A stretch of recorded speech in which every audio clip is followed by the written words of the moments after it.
Well, now I want to turn to Martin Brechbiel for his Scratch Builder's Corner. Martin, welcome. And Martin, by the way, thanks for producing our first newsletter that I think was an absolute jewel of a newsletter. Thank you so much for your help. Oh, thanks, Jim.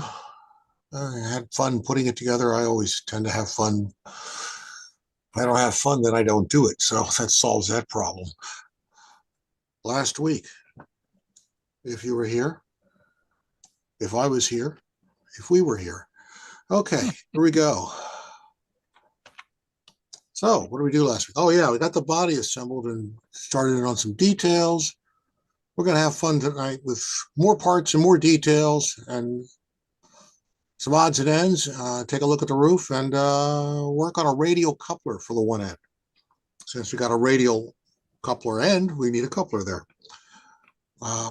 And we only need one on this car. So, buying a pair of them is a pain. So making your own is actually more expedient. So there's the roof.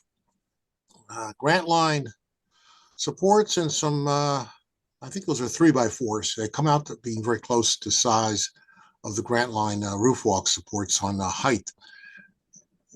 I've learned over the last decade that the 3x4 is actually a very interesting piece of wood. It actually fits a lot of Grant line parts that you think a 4x4 should fit.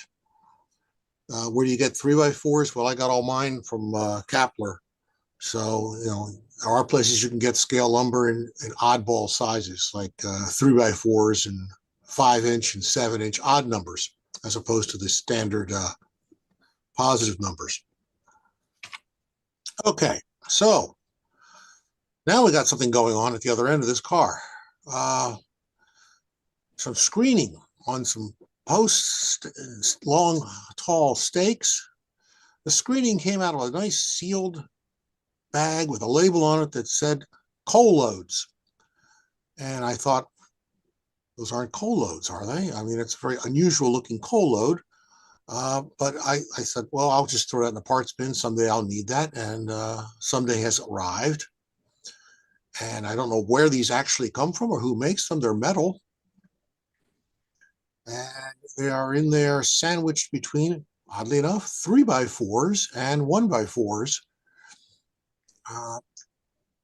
Sandwiched because I thought it seemed to be the easiest way to support the metal other than epoxy. And it's less messy. A little bit of goo, a little bit of CA, you squeeze them together. They're not coming apart again, and it's sandwiched together. Trim off the ends, stick them in the stake pockets. Done. Do both sides. They're lined up across from each other, fairly close, within reason of a doubt.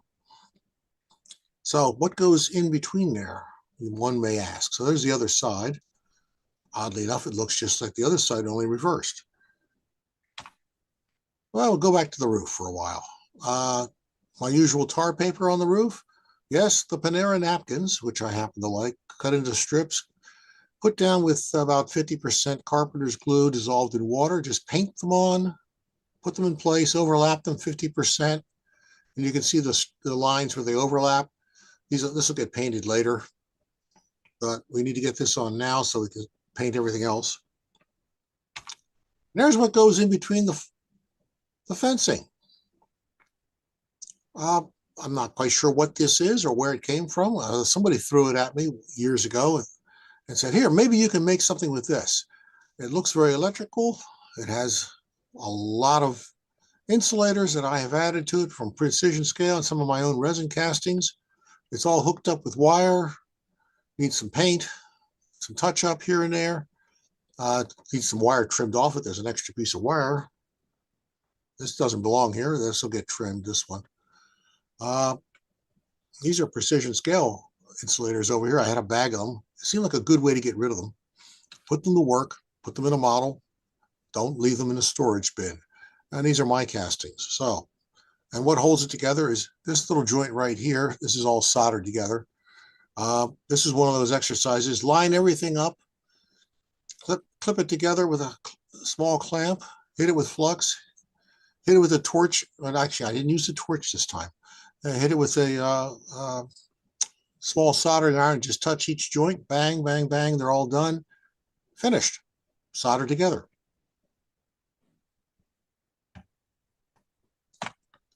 And that's where it's going to go. So that's where it gets test fitted into place.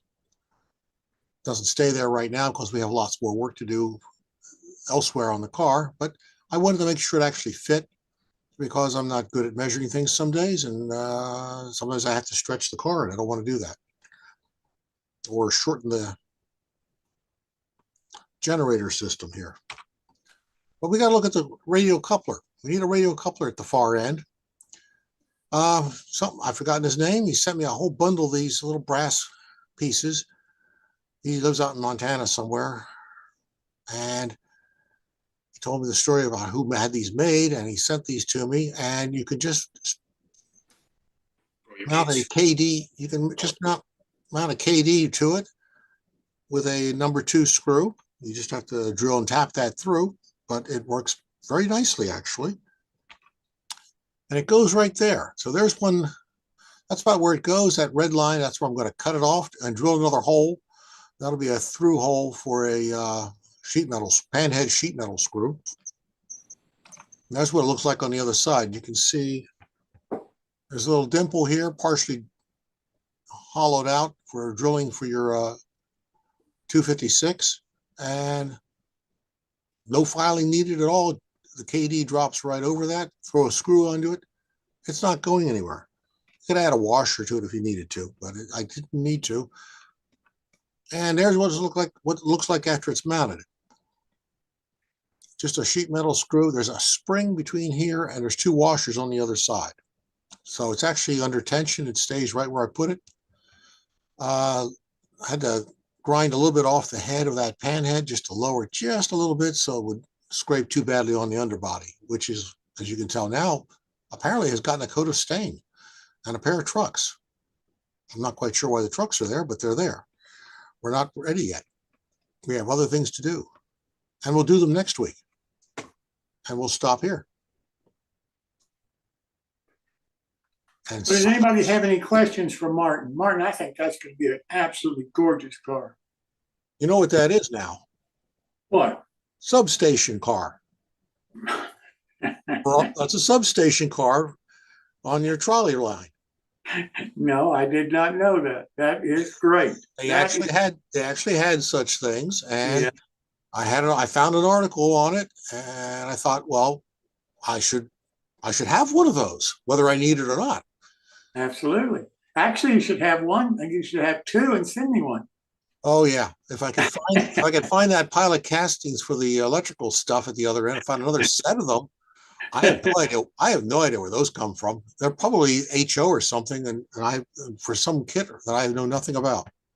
So thanks again, Martin, for everything.